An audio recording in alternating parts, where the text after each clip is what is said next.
Então aqui nós terminamos a leitura da Epístola de Tiago, né? Nós lemos a Epístola de Tiago inteira. E é interessante que a maneira como Tiago escreveu sobre oração, a maneira como ele lidou com esses temas durante toda a epístola, e somando isso a relatos de historiadores a respeito da própria vida de Tiago. Por exemplo, Joséfo, Eusébio de Cesareia, um dos pais apostólicos, Clemente, vão relatar sobre a vida de oração de Tiago e como a vida de oração de Tiago nos traz muitas lições. Tiago, de fato, foi um homem que caminhou de maneira exemplar, de maneira muito peculiar para os seus dias, um exemplo para os seus dias. Um dos relatos de Eusébio de Cesareia a respeito de Tiago, e ele citando Egésipo, um outro historiador, diz que todos olhavam para Tiago e davam-lhe o nome de justo, pela maneira como Tiago caminhava. Porque na época haviam muitos outros que também se chamavam Tiago, e a gente já sabe que o nome de Tiago era Jacó, Jacob, Santiago, por causa da Igreja Católica, Santiago, Tiago. Mas muitas pessoas chamavam Tiago de o justo, porque haviam muitos que se chamavam da mesma maneira e colocaram nele esse sobrenome para o diferenciar. Tiago era alguém conhecido por não beber vinho, ele não bebia bebida fermentada alguma, não comia carne, sobre a sua cabeça ele não passava navalha ou tesoura, aparentemente um voto de nazireu. Olhavam para Tiago e viam de maneira diferente, porque ele era um dos únicos que eram permitidos a adentrar no templo. Ele não se vestia de lã, ele se vestia de linho, até mesmo por causa da linguagem sacerdotal, talvez algo que ele trazia para a sua própria vida. E quando ele adentrava no templo, ele se ajoelhava no templo para orar pelos pecados do seu povo, para pedir perdão pelo seu próprio povo. Ele orava de maneira intensa, dia após dia, horas, que os seus joelhos calejaram, a ponto de ser chamado de joelhos de camelo.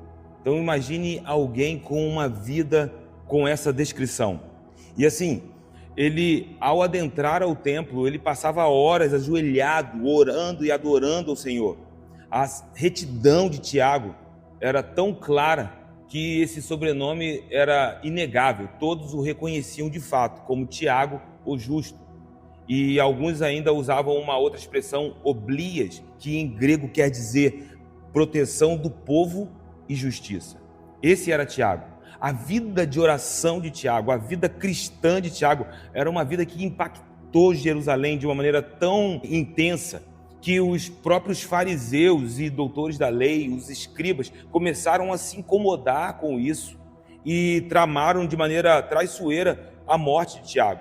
Porque Festo, e lembram de Festo quando nós estudamos aqui Atos, um dos procônsulos, na verdade um procônsul de um período da província da Judéia, Festo morreu e Roma não enviou imediatamente outro procônsul. Então o governo da província ficou por um tempo nas mãos das autoridades religiosas de Jerusalém.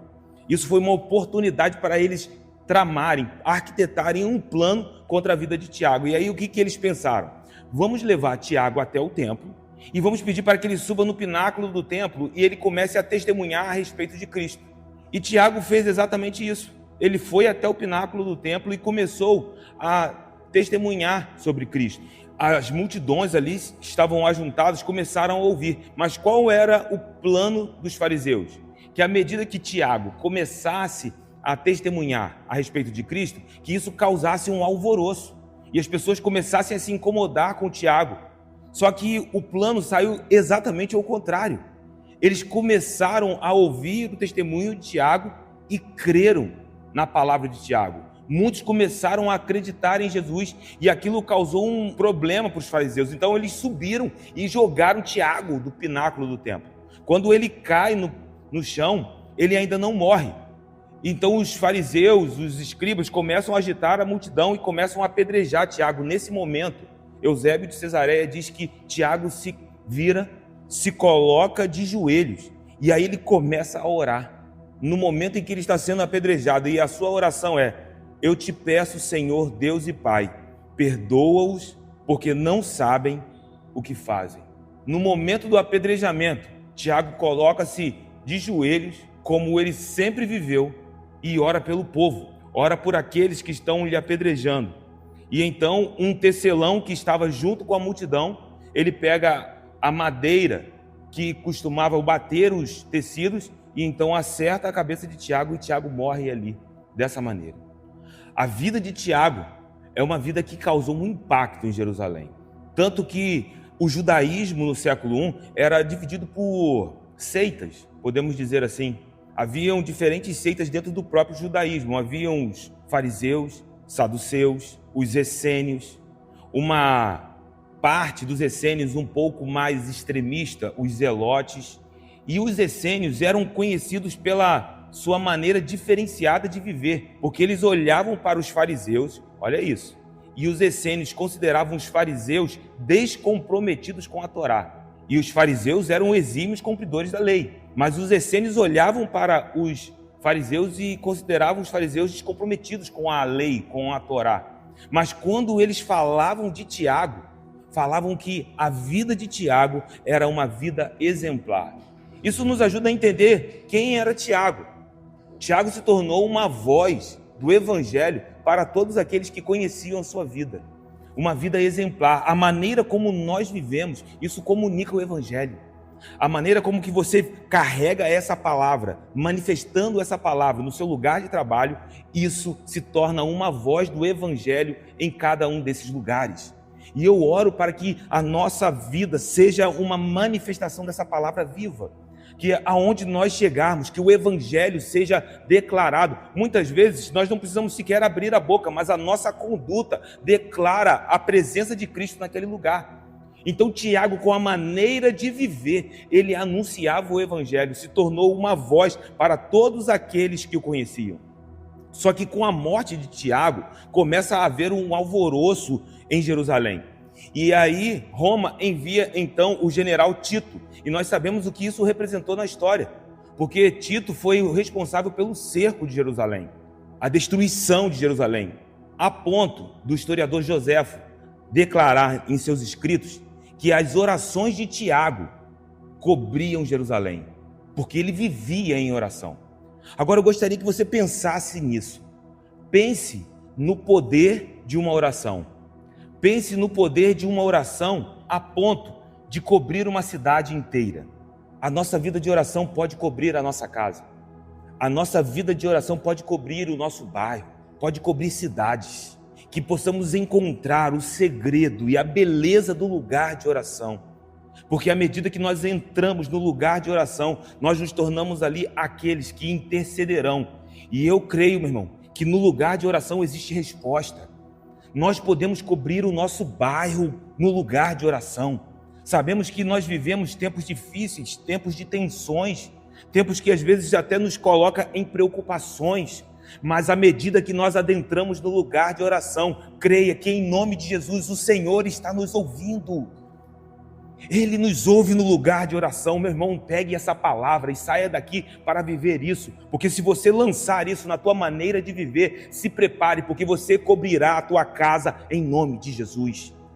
Você cobrirá o bairro onde você mora, você cobrirá a tua vizinhança, você pode cobrir a tua vizinhança, meu irmão. Você pode ser ali uma torre de oração no lugar aonde você mora.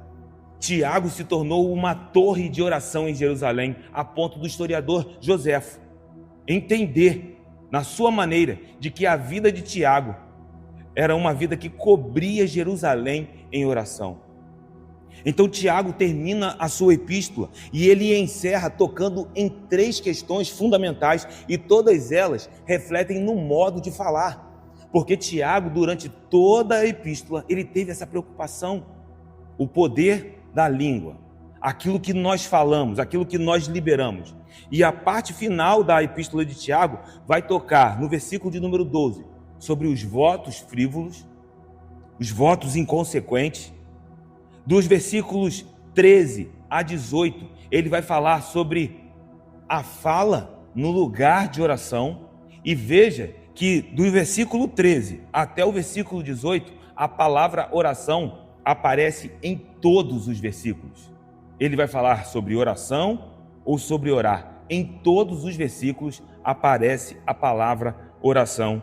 E no final, ele vai falar sobre como o ensino da palavra pode converter o pecador. Ele fecha a sua epístola reforçando e costurando que a nossa palavra, a nossa fala, a nossa língua, de fato, ela libera poder.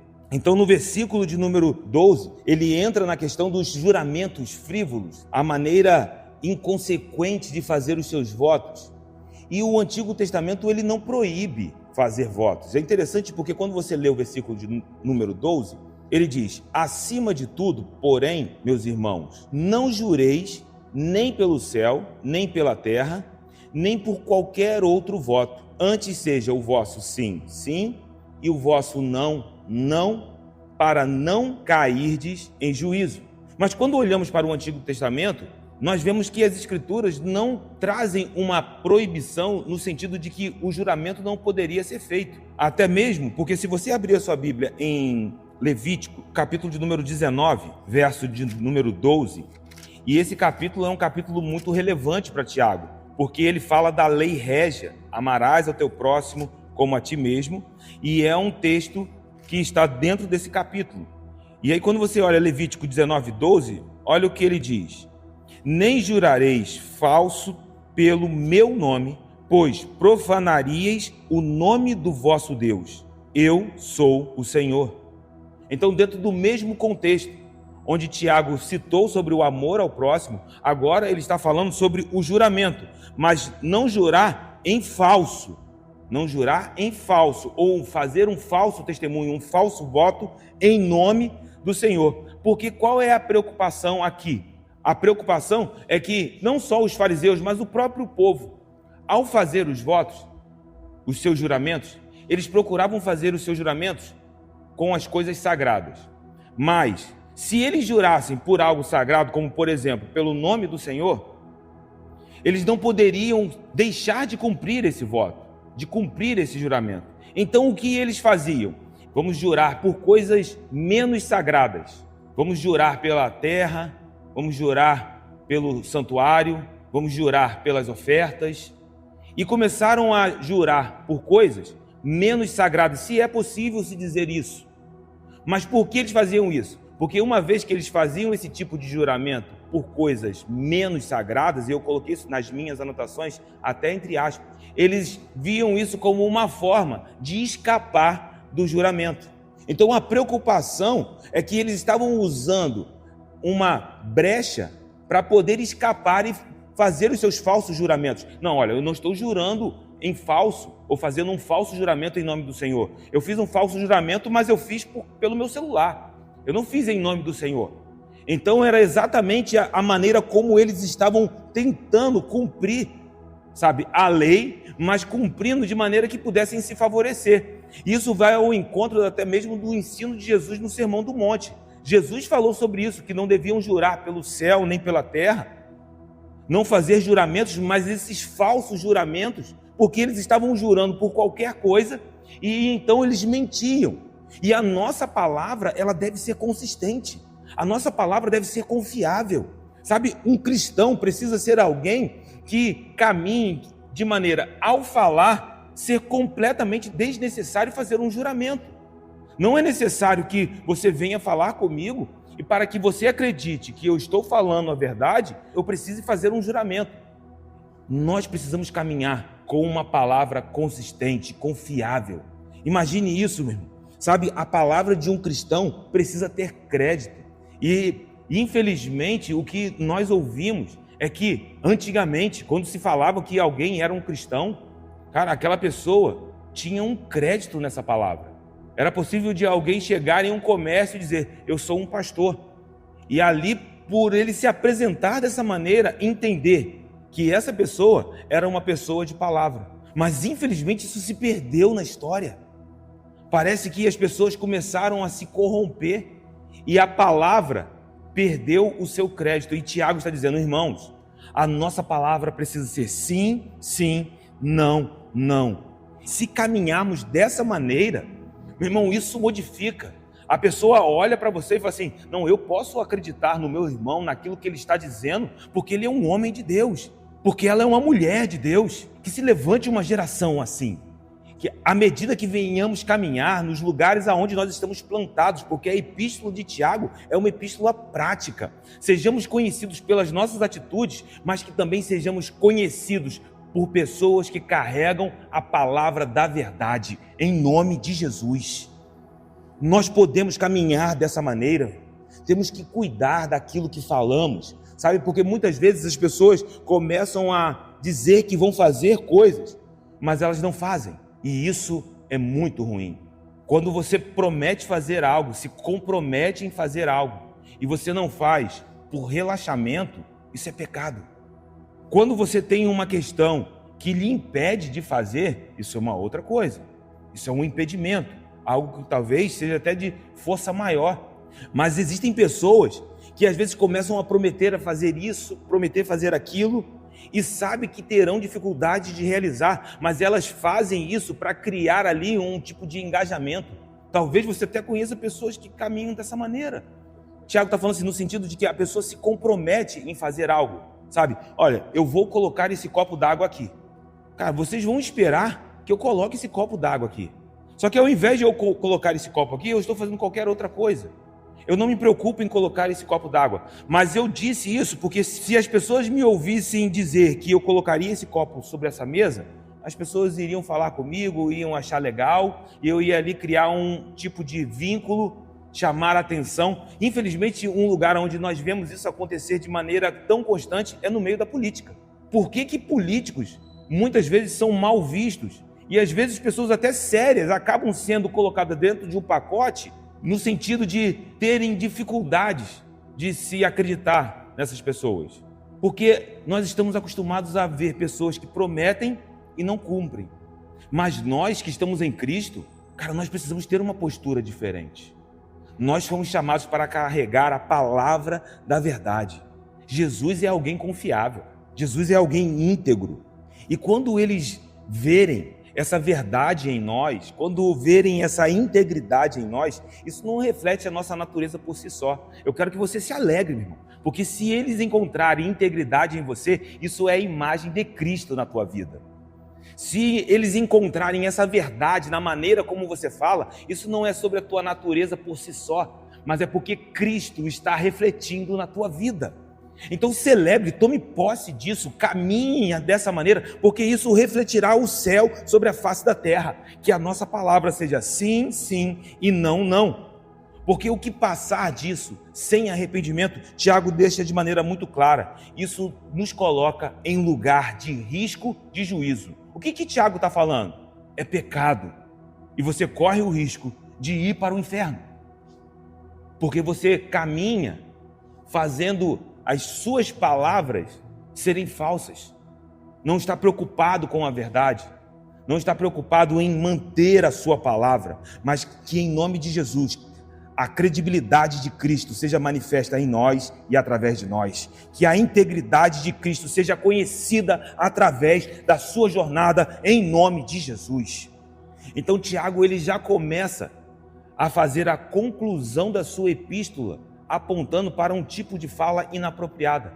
Mas a partir do versículo de número 13, ele começa a tocar em outro modo de falar, um modo de falar que agora é extremamente apropriado, um modo que durante toda a sua epístola pareceu nos sacudir, pois ele está falando do poder das nossas palavras, mas agora em uma das formas mais poderosas, o poder das nossas palavras no lugar da oração. Meu irmão, se existe uma maneira de você usar as suas palavras de maneira poderosa, eu arriscaria a mais poderosa de todas. É quando você entra para abrir a sua boca na presença do Eterno. Quando você abre a tua boca para Ele.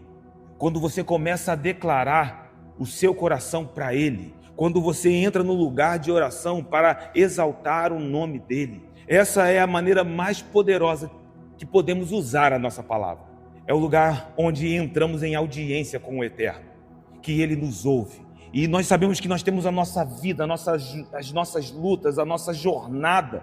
Mas no meio de todas essas coisas, eu quero que você entenda que nada e ninguém te tire desse lugar belo que é o lugar de oração, que é o lugar de resposta, que é o lugar onde você dobra o seu joelho e te garanto, Ele está te ouvindo, Ele nos ouve. E imagine o poder que é liberado no lugar de oração, a ponto de Tiago dizer, olha, se alguém está sofrendo, isso é o versículo de número 13. E como assim sofrendo? Nós podemos responder essa pergunta no próprio contexto da epístola. Porque quando Tiago começa a sua epístola, ele escreve a sua epístola para os cristãos que estão na dispersão. Ele está falando de famílias, ele está falando da igreja que está sendo perseguida e precisou se espalhar pela face da terra. Então ele está escrevendo para a comunidade cristã que está dispersa. Muitos que precisaram deixar as suas casas, que precisaram deixar, às vezes, famílias, deixar posses, deixar negócios para trás por causa da perseguição. E agora ele está olhando para esses que provavelmente estão em lugares de sofrimento, passando por provações. E Tiago escreveu por provações. Tiago 1, versículos 2 e 3. E alguns que entram dentro desse lugar de provações, às vezes a situação financeira entrando em risco, porque nós lemos há 3 semanas atrás, se não me falha a memória, ou 2 semanas atrás, quando Tiago começou a nos falar de que haviam homens que estavam entrando no lugar de oração para clamar ao Senhor, e esse clamor estava subindo até o Senhor, porque homens ricos estavam retendo o salário dos trabalhadores, colocando a segurança alimentar, porque as famílias poderiam até passar fome. Alguns trabalhavam, recebiam diariamente para poder comprar o alimento para levar para dentro de casa. Tiago identifica isso dentro da comunidade cristã. Estão sofrendo. Tiago usou o exemplo daqueles que perseguiam os profetas por falar a verdade. E a orientação de Tiago é: tenham esses como modelos. Vocês estão sofrendo? E aí ele dá o exemplo de Jó. Alguém que, ao olhar para a vida desse homem, perdeu posses, família, a própria saúde, estão sofrendo. Aí Tiago olha para todos esses sofrimentos e ele diz: tem uma resposta. Se vocês estão sofrendo, façam oração. Sabe o que chama a atenção aqui? É que diante de um sofrimento tão grandioso, isso parece ser fraco. E aqui nos mostra por que muitas vezes nós não adentramos no poder da oração. Porque a oração não é o nosso último recurso. Na verdade, é o nosso único recurso. Só que nós estamos tão envolvidos com aquilo que temos, com as nossas estratégias, com os nossos pensamentos, com os nossos planejamentos, que nós vamos tentar por um lado, tentar por outro, e aí Deus parece que de maneira pedagógica está nos podando, sabe? Nos tirando os caminhos. E a gente não entende o que está acontecendo. Deus, o que está acontecendo? E é o Senhor podando todas as opções para que você encontre o lugar seguro da tua vida, que é dentro do lugar de oração. Eu quero te dizer, meu irmão, no esconderijo do Altíssimo, nesse lugar há descanso para as nossas vidas. Tem descanso para nós. E que bom estar com vocês aqui nessa noite, porque nós podemos adentrar no lugar de oração. Nós estamos num lugar que a palavra chama de casa de oração. E que bom! Só que às vezes as pessoas olham para um texto como esse e não dão, sabe, o impacto de que ele de fato possui. Estão sofrendo e olham para o tamanho do sofrimento de Jó. As pessoas estão desesperadas, as pessoas estão esperando médicos, as pessoas estão esperando recursos, as pessoas vão começar a procurar saídas para reaver as coisas que perderam.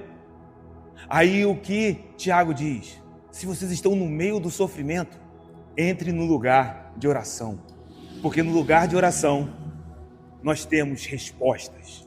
É o lugar mais seguro.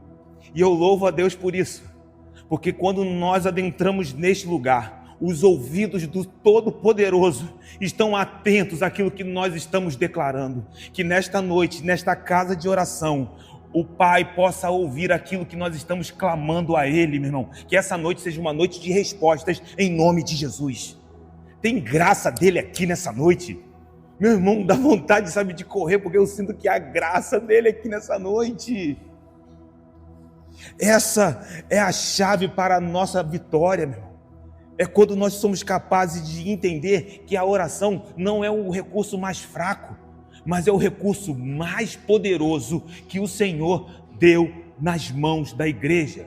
Como assim? Você adentra no lugar de oração e você pode então se colocar em audiência com o Eterno Todo-Poderoso. Existem pressões que estão tentando assolar a tua vida. Eu não preciso ser profeta para dizer que sim, porque todos nós temos. Mas eu quero abrir a minha boca de maneira profética sobre cada um de nós aqui.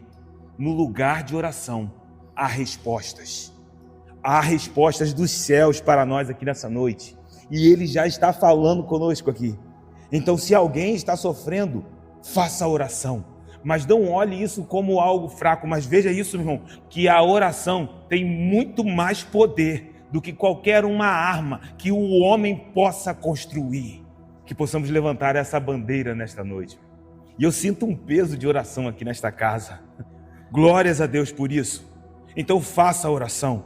Use isso como uma arma poderosa em Deus.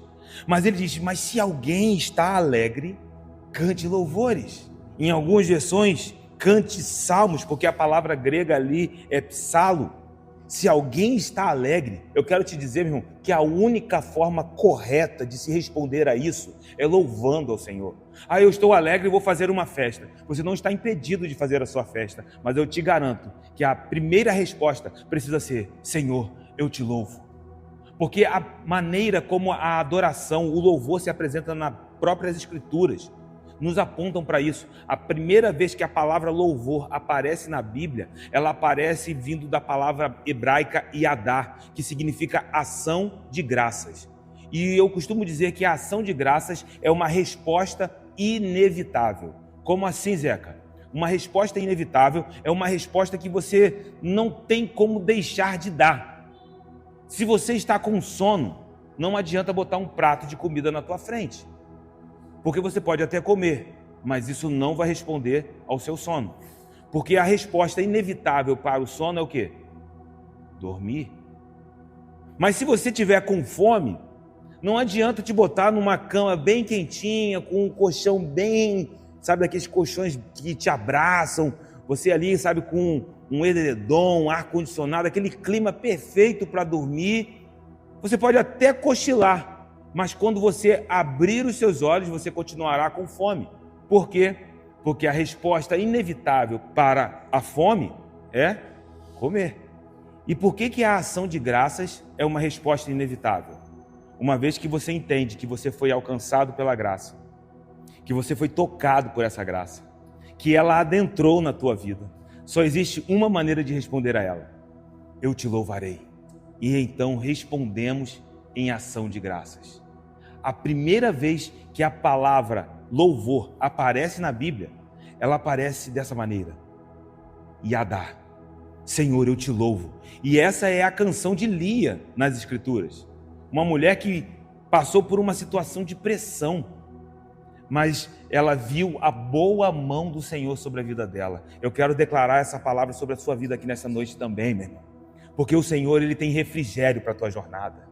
Mas à medida que essas revelações, essas estações de refrigério se estabelecerem na tua vida, eu quero ser extremamente profético nesta noite, que um cântico de louvores possa transbordar no teu coração e encher os seus lábios, e as pessoas possam ver a glória do Senhor na tua vida, mas também através da tua vida.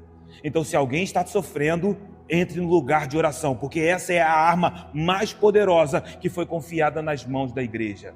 Mas se você está alegre, que você possa erguer, meu irmão, um cântico de louvores. E eu vou dizer uma coisa: todos nós nesta noite podemos levantar essa canção de gratidão, porque se tem alguém aqui, eu te garanto, só está aqui porque foi tocado pela graça de Deus. Nós fomos alcançados pela graça do Eterno. Nós estamos aqui nessa noite porque Ele nos alcançou. E Ele continua avançando dentro do lugar de oração, porque Ele entra num ponto em que, se há alguém entre vós doente, chame os presbíteros da igreja e estes façam oração sobre ele, ungindo-o com óleo em nome do Senhor.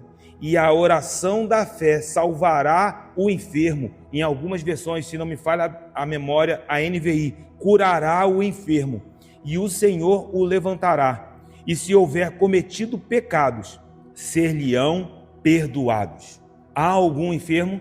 Reúna pessoas de Deus. Reúna pessoas com uma vida sincera e dedicada ao Senhor. Alguns aqui às vezes olham para esse texto e se perguntam: será que aqui não está falando de alguém que é doente espiritualmente ou alguém fraco na fé? Mas as evidências para uma resposta negativa a essa pergunta são esmagadoras. Porque quando nós olhamos a maneira como Tiago desenvolve a ideia aqui, a palavra que ele usa não é usada no Novo Testamento com um sentido espiritual. Quando ela é usada, ela sempre é usada junto com um qualificador. Alguém que está com a sua fé fraca, com a sua consciência fraca. Vou dar um exemplo para vocês. Em 1 Coríntios 8, no versículo de número 7, Paulo está falando de pessoas que têm a sua consciência fraca. E usa a mesma palavra que Tiago está usando. 1 Coríntios 8, 7. Entretanto, não há esse conhecimento em todos, porque alguns, por efeito da familiaridade até agora com o ídolo, ainda comem dessas coisas como a eles sacrificadas, e a consciência destes, por ser fraca, a mesma palavra que Tiago usa lá, no sentido de uma consciência doente, enfraquecida, vem a contaminar-se. Ou seja, toda vez que essa palavra que Tiago está usando aqui, astenel, essa palavra tem um sentido espiritual, ela vem com o seu qualificador. Ou é uma fé fraca, uma consciência fraca.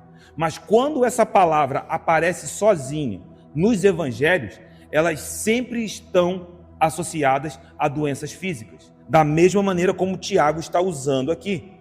Aí você pode se perguntar, mas então por que Tiago associa aqui os presbíteros? Mesmo que haja dentro da igreja, e nós sabemos disso, pessoas que possuem os dons espirituais e existe o dom de cura, como em Coríntios. Em Coríntios não eram os presbíteros, mas parece que da maneira como Paulo trata desse assunto, que no meio do seio da igreja, entre os irmãos, haviam pessoas que tinham os dons de cura. Mas Tiago, ele não está desconhecendo essas pessoas, mas pelo contrário, ele está olhando para as lideranças, e isso é até um chamado para a própria liderança da igreja. Os presbíteros, o presbitério, era um lugar de liderança dentro da igreja, e ele diz que essas pessoas, por sua maturidade na fé, elas deveriam ser reconhecidas por essa prática, por essa maneira de lidar com as enfermidades. E aí ele diz: reúnam os presbíteros, chame os presbíteros. Ele faz isso não desencorajando a igreja a orar, pelo contrário, ele encoraja a todos, mas em especial aqueles que têm responsabilidades ministeriais. Ou seja, se não tiver ninguém para orar, a igreja deve procurar um pastor, deve procurar um presbítero, deve procurar um evangelista, deve procurar um obreiro, deve procurar alguém que desenvolve ali uma responsabilidade ministerial. A igreja vai olhar. Então Tiago chama essa responsabilidade para cima da liderança. Mas você vai ver mais à frente que ele vai dizer sobre ainda esse tema, que devemos orar uns pelos outros. Ou seja, todos nós fomos chamados para estar dentro do lugar de oração. Então o dom da cura está apenas nas mãos das lideranças? Absolutamente não. Porque Paulo identificou isso no meio do seio da igreja. E eu creio, meu irmão, que Deus está levantando uma igreja que está sendo capacitada pelos dons do Espírito, e dentre esses dons, Ele está derramando o dom de cura sobre a igreja do Senhor. Ele está fazendo isso. Eu tenho ouvido testemunhos gloriosos do que Deus está fazendo, meu irmão, derramando cura sobre a nossa geração. Sabe, nós estamos vivendo esse tempo, onde que nós podemos caminhar e orar, impor as mãos. Eu fui muito movido a respeito do lugar de oração, a respeito das enfermidades, sabe? E aí, eu nunca tinha comprado óleo ungido. E aí eu entendi que eu precisava carregar isso dentro da minha bolsa, sabe? Porque é uma prescrição bíblica. Não que nós vamos usar o óleo como que se ele fosse mágico, mas ele é um símbolo. E a ordenança é que, uma vez que ele simboliza algo que está dentro. E aí eu falei assim, não, eu vou comprar um frasco de óleo para que eu possa estar na minha bolsa. Porque eu creio que existe um romper de cura na nossa geração. Existe. Sabe, a Bia me permita, nós estávamos na semana passada em casa, tínhamos saído daqui há exatamente 7 dias. E a Bia, ela está tomando uma medicação para controlar o seu ciclo. A orientação da médica é, cara, se a medicação que ela está tomando não controlar, ela precisa voltar imediatamente. E ela estava exatamente no período de que precisava que o seu ciclo se fechasse. E já tinha terminado. E eu perguntei a ela, e aí? Ela, ainda não, já há 4 dias. E aí naquele momento, quando ela me disse isso, eu senti um peso de oração dentro do meu coração. E falei assim, Senhor, Tu és a cura. É o Senhor quem controla cada parte do nosso corpo. Irmãos, diante de Deus, sabe, falo isso com muito temor. Na mesma hora eu me levantei e falei assim, verifica. E o ciclo dela tinha se iniciado. Na mesma hora. Deus não mudou. Há um romper de cura. Você entende que Deus está aqui e é Ele quem costura cada detalhe do que nós vamos viver com Ele? Você acha que é em vão o que está acontecendo aqui hoje? Duvido. Eu creio no Deus que move cada detalhe da estrutura das nossas vidas, cada fato. A presença dele aqui é inegável. Então, sabe, dentro desse lugar, eu creio que você está aqui hoje providencialmente, meu irmão. Você está aqui hoje providencialmente. O Senhor te trouxe até esta casa nesta noite. E à medida que nós, sabe, nos movemos dessa maneira, nós entendemos que o Senhor une pessoas. E essa é a orientação quando ele fala dos presbíteros por causa da referência de pessoas dedicadas ao Senhor. Mas eu posso ver essa sinceridade e essa dedicação aqui sobre as nossas vidas aqui nessa noite. Nós estamos aqui porque o Senhor nos atraiu até este lugar, meu irmão. Então nós precisamos ter uma vida que pressione a nossa fé, que faça a fé se mover, porque a fé, ela é como uma engrenagem que precisa ser pressionada. Nós precisamos, sabe, romper, porque as circunstâncias naturais vão tentar nos parar, vão tentar nos colocar em um lugar de medo, de ficar quietos, mas que nós possamos abrir a nossa boca nessa noite para experimentar o sobrenatural do Senhor, para a glória do nome dEle, porque isso não é sobre nós. Isso não tem a ver sobre a glória do meu nome ou sobre a glória do seu nome, porque apenas um será dono de toda a glória, toda a honra e todo o louvor pelo século dos séculos, e nós já o declaramos dessa maneira hoje sobre as nossas vidas, nessa noite. É assim que nós caminhamos, meu irmão. Tem poder de Deus aqui sendo liberado sobre as nossas vidas. Então nós precisamos dessa vida que pressiona a nossa fé. E aí Tiago diz, unjam o enfermo. Unjam o enfermo e ore por ele em nome de Jesus. Levante a tua mão para o alto, meu irmão, porque esse é o nosso chamado. Recebam em nome de Jesus. E aí no versículo de número 15 ele diz, e a oração da fé salvará o enfermo e o Senhor o levantará. E se houver cometido pecados, ser-lhe-ão perdoados. Tiago nos mostra que ele não está usando o óleo como uma fórmula mágica, que não está usando o óleo de maneira inconsequente, mas que é um ato simbólico que deve estar acompanhado de oração.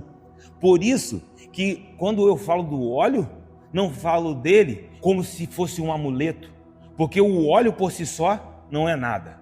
Mas quando o óleo da unção está acompanhado da oração da fé, cadeias são quebradas, principados são destronados, potestades são repreendidas em nome de Jesus.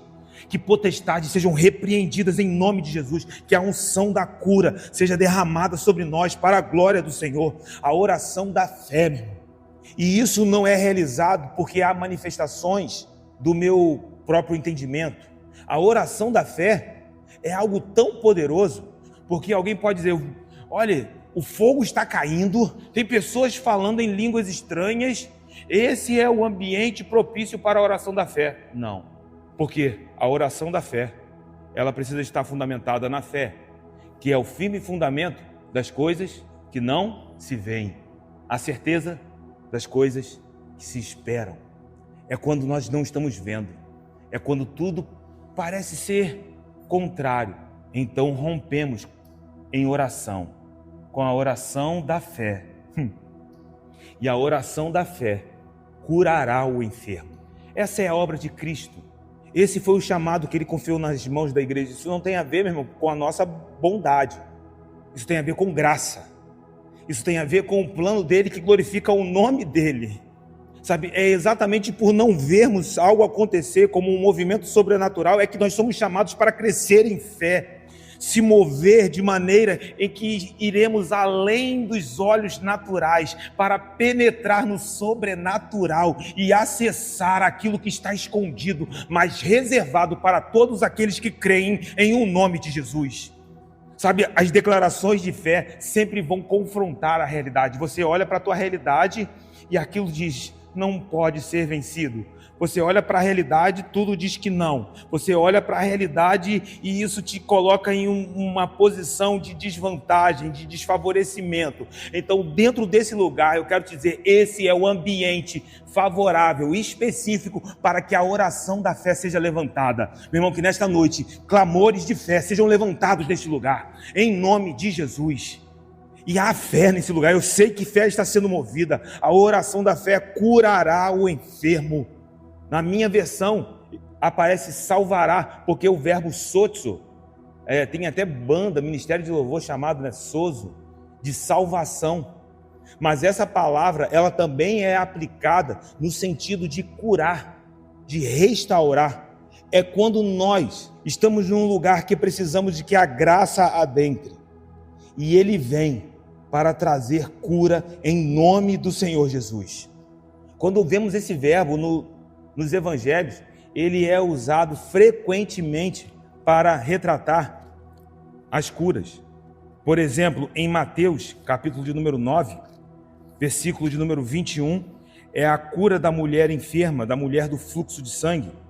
E no versículo de número 21, ela está planejando se encontrar com Jesus, porque ela já tinha gastado tudo que tinha, ela não tinha mais recursos, ela não tinha mais saídas, as suas opções já haviam acabado.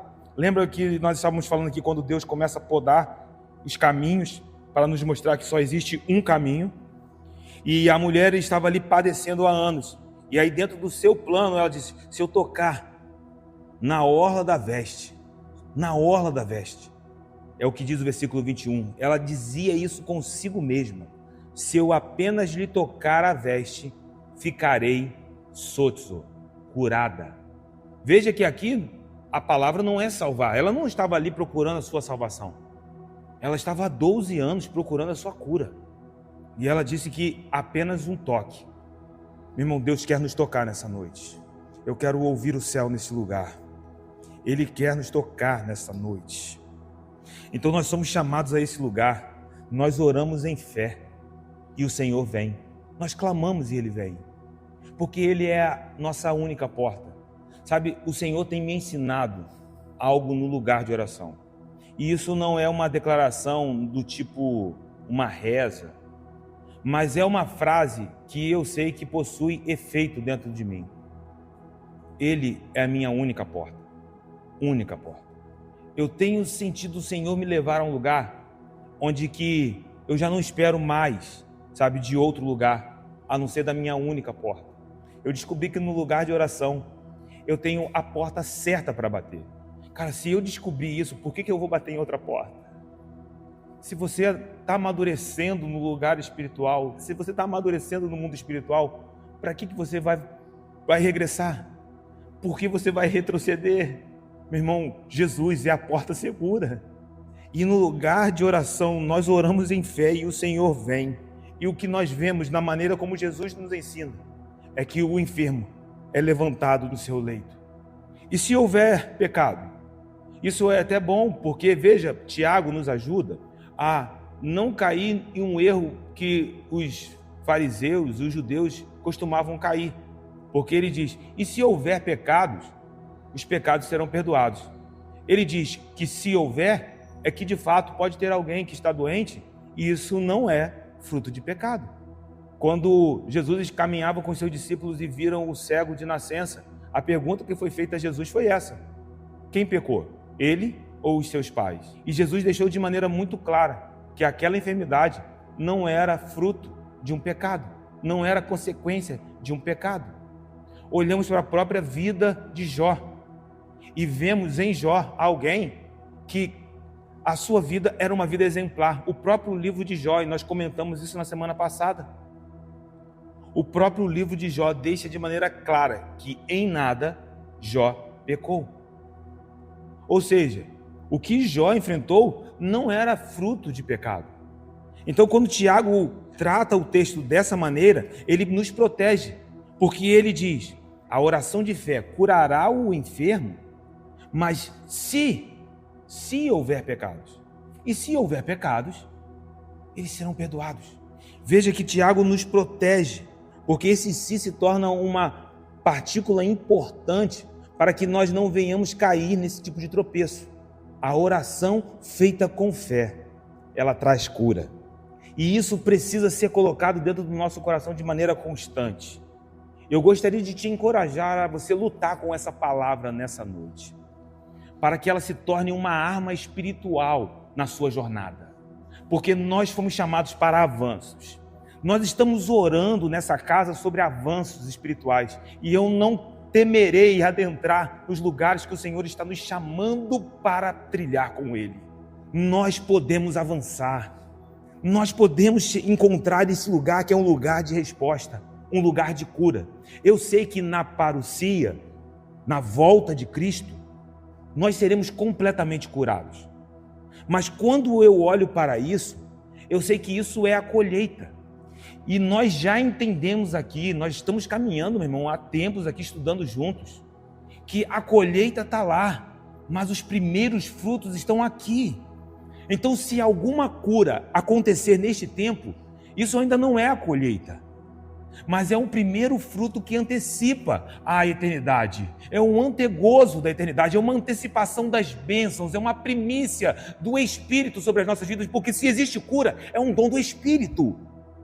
Então o Senhor, Ele quer nos fazer experimentar esses frutos neste tempo, meu irmão. Lembre-se que somos o povo que está entre as primeiras e as últimas chuvas. Lembram da semana passada? Veja como que a epístola está se conectando. Nós somos aqueles que estão entre as chuvas temporãs e serôdias. Ou seja, o derramamento do Espírito já começou em Atos 2. Mas, meu irmão, eu espero que isso se torne real sobre toda a carne. Enquanto eu aguardo as últimas chuvas, o que o lavrador tem como recompensa enquanto ele aguarda? Os primeiros frutos? A colheita ainda não, porque a colheita só depois das últimas chuvas que amadurecerão o fruto. Meu irmão, o cenário profético é claro. Mas enquanto nós estamos aguardando essas últimas chuvas, abram suas mãos em nome de Jesus. Isso, abra. Nós experimentaremos os primeiros frutos da eternidade neste tempo. Feche a sua mão, feche em fé nessa noite, em nome de Jesus. Isso é a palavra, é a maneira como Tiago está nos chamando para viver, para avançarmos, que nós experimentaremos esses primeiros frutos neste tempo. Então devemos permanecer em oração até que toda a vontade de Deus soberana se realize. E isso é um chamado para nós, porque nos ajuda a adentrar no lugar de oração. Existem batalhas que nós travaremos e que nós perderemos. Existem batalhas que nós entraremos e nós vamos ganhar. E aí você vai dizer assim, mas como eu saberei qual eu venço e qual eu perderei? Somente aqueles que permanecem, esperando a vontade soberana do Senhor, experimentarão essa realidade. Então, há enfermidades que Deus só está esperando, meu irmão, um louco se levantar em fé, porque isso é loucura para o mundo. Um louco se levantar em fé, encher a mão de óleo, meu irmão, e ungir o enfermo, e ele ser curado em um nome de Jesus. Há enfermidades que Deus está esperando que a igreja se levante para que um milagre aconteça. E, meu irmão, existem milagres que estão desabrochando, são como se estivessem rompendo na nossa realidade. E existem outras que nós vamos entender que o Senhor permitirá que ela permaneça. Olhe para o próprio Paulo. Há algo na vida de Paulo que alguns consideram ser algum tipo de enfermidade, não podemos afirmar, mas a palavra que ele recebe como resposta de oração, o pedido é: Senhor, retira. Por 3 vezes ele orou, e a palavra que ele recebe como resposta é: a minha graça te basta. Então nós precisamos nos colocar dentro desse lugar, porque quando nós olhamos em João 14, Jesus está conversando com os seus discípulos, ele diz que tudo que pedirem ao Pai em seu nome será feito. Mas você precisa entender que pedir algo assim não é declarar simplesmente o nome de Jesus. Não, eu declaro em nome de Jesus. Pedir algo com esse coração é considerar que a vontade dele é mais importante do que qualquer outra coisa. Então nós precisamos nos colocar no lugar de espera. E por isso, muitas vezes as pessoas desconsideram o lugar de oração, porque estão ansiosas, porque não sabem esperar. Mas, meu irmão, quem pode te garantir qualquer coisa é o Senhor dos Exércitos. É Ele quem tem a última palavra sobre a tua vida. Então, confie no amor, na bondade, na misericórdia, na perfeição dos caminhos do Senhor sobre a tua vida. O versículo de número 16, ele continua ainda dentro do lugar de oração, como eu disse, do versículo 12 ao versículo de número 18, ele fala de oração em todos os versículos. E no versículo de número 16 ele diz: confessai, pois, os vossos pecados uns aos outros e orai uns pelos outros para serdes curados. Muito pode, por sua eficácia, a súplica do justo. A confissão e a oração são necessárias, são 2 elementos necessários para que a cura aconteça. Porque a falta de arrependimento pode se tornar uma espécie de cunha, onde o inimigo, ao adentrar nesse lugar, não permite que a ferida se feche. E aí nós ficamos ali lutando, mas se há falta de arrependimento, isso impede que a bênção do Senhor prospere, porque a bênção do Senhor está dentro de um lugar de aliança. Por isso a confissão, o arrependimento precisa ser uma marca. Orar por cura é orar por algo que Deus está prestes a fazer. Você pode entender isso? Quando nós oramos por cura, nós não oramos por algo que nós estamos prestes a fazer ou algo que nós desejamos realizar. Quando nós oramos por cura, nós estamos orando por algo que Deus está desejoso de fazer, que está prestes a fazer. Nós ainda não estamos vendo, mas está logo ali. É como se fosse um véu. Se o Espírito Santo descortinasse os nossos olhos para entendermos o poder do lugar de oração. Então, ao orar uns pelos outros, nós vemos que essa responsabilidade que Tiago está colocando aqui, de fato, não é única aos presbíteros, porque o texto é claro: uns pelos outros, uns pelos outros. Nessa noite, meu irmão, eu percebo que o Espírito Santo de Deus já está fazendo aqui. Há algo que o Espírito está movendo, porque nós entraremos em um lugar de respostas aqui nessa noite. Tiago está chamando a igreja para entrar no lugar de oração. O Espírito Santo de Deus está te chamando nessa noite para entrar neste lugar de oração e confissão, para que cura se estabeleça em nome de Jesus.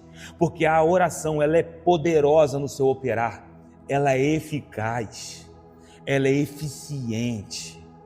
Nós não precisamos temer em orar por cura, porque elas só acontecem por causa da fidelidade dele. É a fidelidade dele. Não é porque somos bons, não é porque nós temos um ministério, é porque eu tenho um título, é porque ele é fiel. É bondade e misericórdia, compaixão, misericórdia, graça. E Deus está nos chamando a entender o lugar de oração de maneira correta. Então nós podemos entrar nesse lugar, porque Ele está prestes a fazer. E eu vou te dizer, quando Ele age, Ele sempre nos surpreende. Deus quer te surpreender aqui nessa noite. Espírito Santo, mais uma vez, surpreenda-nos. E aí ele dá um exemplo muito curioso, porque no versículo de número 17 ele diz: Elias era homem semelhante a nós, sujeito aos mesmos sentimentos, e orou com instância para que não chovesse sobre a terra, e por 3 anos e 6 meses não choveu. E orou de novo, e o céu deu chuva, e a terra fez germinar os seus frutos. Aí Tiago nos mostra o exemplo de um justo e de uma oração eficaz. E aí o que é curioso, é uma figura emblemática, uma figura que até mesmo o povo judeu reconhece como um ministério profético único, porque até hoje se falam de profeta em Israel, a referência Elias. Elias é uma referência profética até os dias de hoje para os judeus. Mas chama atenção aqui, o que diferencia Elias? É a sua capacidade de trazer fogo ou orar e fazer chover? O que impacta nesse versículo? Ele diz, era como você. Elias era como um de nós. Deixa isso penetrar no teu coração, porque às vezes nós nos sentimos como se não tivéssemos o necessário para romper de maneira sobrenatural no reino de Deus. E aí Tiago está dizendo, Luciano, Elias era igual a você, cara, sujeito aos mesmos sentimentos, às mesmas pressões, aos mesmos medos. Basta um estudo um pouco mais cuidadoso sobre a vida de Elias e nós vamos perceber que Elias não era tão diferente assim. Mas então, por que Tiago faz isso? É porque ele orou com oração. É interessante que o texto literal aqui é alguém que ora com oração e parece ser redundante, né? Como assim? É alguém que ora com oração. A ARA bota orou com instância, a NVI orou fervorosamente. Porque a oração insistente é aquele que pega a oração como uma arma e então a utiliza. Ele entra no lugar de oração. Eu quero te encorajar nessa noite a você entrar neste lugar de oração. Há uma arma nas tuas mãos chamada oração. E você agora é chamado a orar com essa arma em punha, com essa arma nas suas mãos, para que o mundo espiritual possa ser afetado em nome de Jesus. A oração de Elias faz da terra seca uma terra pronta para as sementes. Lembra as primeiras chuvas e as últimas chuvas? A oração faz com que a terra seca se torne uma terra pronta para que comece a produzir frutos. Meu irmão, pegue as suas palavras. Nós podemos usar as nossas palavras de maneiras diferentes, mas Tiago está encerrando a sua epístola, nos mostrando como as nossas palavras podem ser usadas de maneira poderosa. Na verdade, como podemos usar as nossas palavras da forma mais poderosa que somos capazes de imaginar. Pegue as suas palavras nesta noite e comece a usar elas em oração. Transforme as suas palavras em orações diante do Senhor. Comece a clamar e faça da sua terra seca, meu irmão, um solo produtivo e saudável em nome de Jesus. Pegue as suas palavras, transforme essas palavras em orações e transforme esse solo estéril em um solo pronto para lançar sementes. Porque, meu irmão, terra seca vai se transformar em mananciais em nome de Jesus. Tiago nos ensina a usar as nossas palavras de maneira poderosa. Se durante toda a epístola ele nos exortou sobre o cuidado com as palavras, agora ele diz, dessa maneira, você pode entrar e se lançar com confiança, porque você vai estar usando as suas palavras de maneira sábia. E aí ele termina a epístola.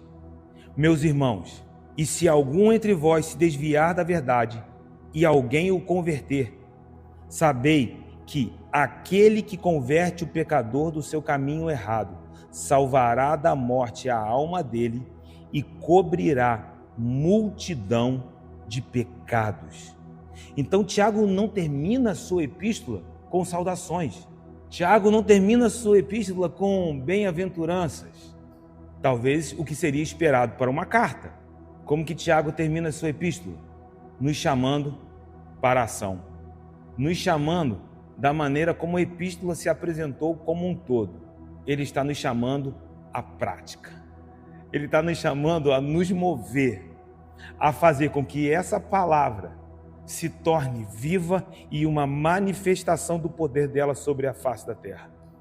E aí, se você vir um dos seus irmãos, note que a palavra continua para os de dentro, é um dos seus irmãos. Ele não está falando dos de fora, está falando dos de dentro. Mas alguém que se desviou da fé. E se você trazê-lo de volta, nunca é apenas sobre salvar, tá? Mas quando você traz ele de volta, é porque você está se tornando um canal do fluir do Senhor sobre a face da terra. E como você faz isso? Abrindo a sua boca. Tiago está nos chamando para sermos práticos. Porque esses que voltam, uma dádiva é derramada sobre eles. Na verdade, poderíamos dizer duas dádivas. Porque a primeira é que a alma é livre da segunda morte. Ou seja, nós não seremos destinados ao inferno. E esses que retornam também encontram um lugar de salvação. Mas ele também diz que uma multidão, muitíssimos pecados são cobertos. O que Tiago está dizendo? Você recebeu essa palavra? Não seja egoísta. Abra sua boca e compartilhe aquilo que você recebeu. Sabe, às vezes quando nós nos sentimos seguros e salvos, corremos o risco de uma tendência terrível, de nos acomodarmos. Não, as pessoas, não, eu estou salvo. Eu vou para a igreja e eu adoro ao Senhor e eu entrego o meu dízimo e eu faço tudo certo. Tiago está dizendo, não. Se você foi alcançado por essa graça, que você possa abrir a sua boca, porque o Espírito Santo de Deus te capacitará para que essa graça flua através da tua vida, em nome de Jesus. Sabe, os que praticarem a epístola de Tiago vão chegar no final da epístola e vão entender uma coisa, que se você praticar a epístola, você também vai ajudar a outros a praticar. Ou seja, não é apenas alguém que bate no peito e diz, olha como eu sou capaz de praticar o que Tiago nos ensinou. Não, o que Tiago está dizendo é, se você entendeu o mesmo, o cerne do meu ensinamento, você vai estar empenhado em ajudar a outros a caminharem sobre esta palavra. E à medida que nós fazemos isso, o poder de Deus é liberado sobre a vida das pessoas, meu irmão. Você precisa lembrar que Tiago foi lavado por essa misericórdia. Lembra como nós começamos o estudo de Tiago? Tiago, ele foi encharcado por essa misericórdia. E ele se viu como alguém que precisava fluir dessa misericórdia sobre todas as pessoas. Por isso ele morreu como morreu. Quando jogado do pináculo do templo, sendo apedrejado, ele se coloca de joelhos e a oração, Pai, perdoa eles, Pai, porque eles não sabem o que fazem. O que é isso? A misericórdia que lavou Tiago. Ele continua clamando essa misericórdia sobre a vida daquelas pessoas que estavam ao seu redor, mesmo que estivessem atirando pedras nele, em Tiago. Você está entendendo? No meio das pessoas, às vezes nós queremos nos fechar. Não, eu estou indo para a igreja, eu estou fazendo tudo certo, é isso aqui, eu estou indo para o céu. Não, o Senhor está nos chamando a caminhar cheios de misericórdia, porque essa misericórdia nos transformou, essa misericórdia nos lavou. Ele foi alguém de falas inapropriadas, porque quando Tiago estava com Jesus, lembra, no primeiro encontro que nós tivemos aqui, Tiago era um dos irmãos que não acreditavam no ministério de Jesus, mas agora ele está orando pelos enfermos, em nome do Senhor Jesus. Meu irmão, Jesus fez alguma coisa poderosa na vida de Tiago. Eu não sei o que aconteceu naquele encontro de Tiago com Jesus, mas Jesus olhou para ele com compaixão e misericórdia, e isso transformou Tiago de modo tão poderoso, tão profundo, que mesmo sendo apedrejado, ele teve compaixão deles e não saiu do lugar de oração. Nesta noite, você está sendo chamado a permanecer na torre de vigia. Até no final da sua vida, ele não murmurou. Sendo apedrejado, ele não murmura. Ele não mente, ele não acusa seus inimigos. Ele não se levanta para liberar uma palavra de maldição. Pare para pensar nisso. Ele poderia se levantar, sendo apedrejado. Eu amaldiçoo vocês. Mas não, ele se coloca ele nem se levanta, ele se coloca de joelhos e abençoa. Tiago entendeu o poder da misericórdia. Ele sabia que se um apenas daqueles homens se convertesse, a alma dele seria salva da morte. Ele sabia que se um apenas se convertesse ao ouvir a oração dele, que uma multidão de pecados seria coberta. Você entende isso nessa noite? É a maneira como Jesus está nos chamando. Essa é a alegria da igreja.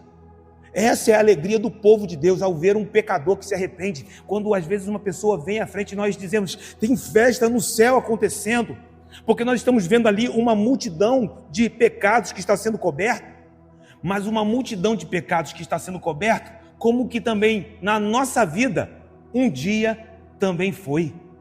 Ao meditar nesse texto, o Senhor começou a me mostrar o que Ele está fazendo na minha vida.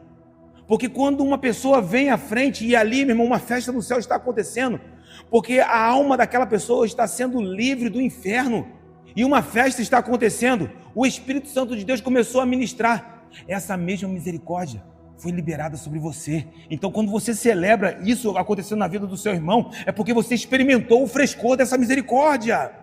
Isso nos ajuda a ver como Tiago foi alguém que aprendeu a usar as palavras de modo sábio até o fim da sua vida. Pai, perdoa-lhes, porque não sabem o que fazem. Tiago termina a sua vida orando. E é dentro desse lugar que nós precisamos terminar a epístola de Tiago. Que em nome de Jesus recebamos graça para transformar as nossas palavras em orações que transformarão não somente ambientes, mas pessoas em nome de Jesus.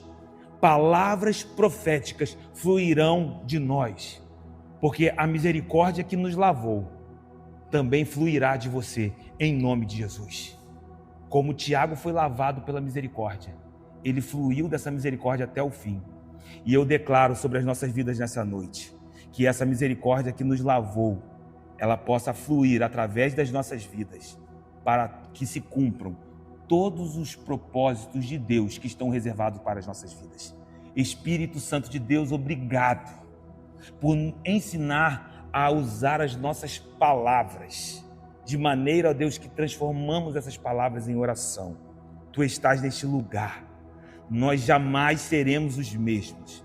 Sabemos que lutaremos com essa palavra até o fim das nossas vidas, mas nós faremos isso, Senhor, entendendo que o Senhor está conosco e que o Teu Espírito irá nos liderar até que possamos chegar o grande dia, onde esta boa obra estará completa. Nós confiamos na Tua liderança, confiamos nas Tuas mãos. Assim nós oramos em nome de Jesus.